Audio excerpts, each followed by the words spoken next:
Hi అండి. ఎప్పుడు తినే ఆనియన్ పకోడీ బోరు కొట్టిందా? ఏదైనా డిఫరెంట్గా చేసుకొని తినాలనిపిస్తుందా? అయితే నేను చెప్పే స్వీట్ కార్న్ పకోడీ చేసుకొని చూడండి. పావు కేజీ శనగపిండిలో పిడికెడు బియ్యపిండి మిక్స్ చేసుకోవాలి. ఈ పకోడీకి మెయిన్ ఇంగ్రీడియంట్స్ స్వీట్ కార్న్స్. 2 మిర్చీలు రౌండ్గా చిన్నగా కట్ చేసుకోవాలి. కరివేపాకు కూడా చిన్నగా కట్ చేసుకోవాలి. ఆనియన్స్ పొడవుగా కట్ చేసుకొని క్రష్ చేసి పెట్టుకోవాలి.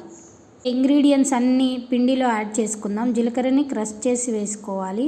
కొంచెం వంట సోడా, హాఫ్ స్పూన్ ధనియా పౌడర్, చిటికెడు పసుపు, తగినంత సాల్ట్, చిల్లీ పౌడర్, ముందుగా కట్ చేసి పెట్టుకున్న ఆనియన్, మిర్చి, స్వీట్ కార్న్, కొంచెం అల్లం వెల్లుల్లి పేస్ట్ వేసి మిక్స్ చేసుకోవాలి.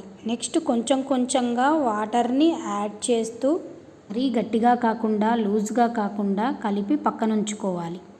ఈలోపు స్టవ్ ఆన్ చేసి స్టవ్ పైన కడాయి పెట్టుకుందాం. ఆయిల్ వేసుకుందాం.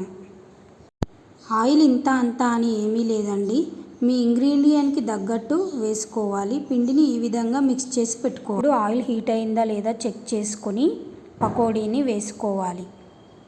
ఆయిల్ వేడిగా లేకపోతే పిండి మొత్తం అడుగున చేరి ముద్దగా అవుతుంది.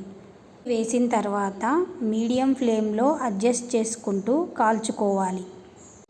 లైట్ బ్రౌన్ కలర్ వచ్చే వరకు వేపుకోవాలి. తీసేసుకుంటే సరిపోతుంది. మీరు కూడా ఈ రెసిపీని ఖచ్చితంగా ట్రై చేయండి. మరిన్ని వీడియోస్ కోసం మా ఛానల్ని సబ్స్క్రైబ్ చేసుకోండి.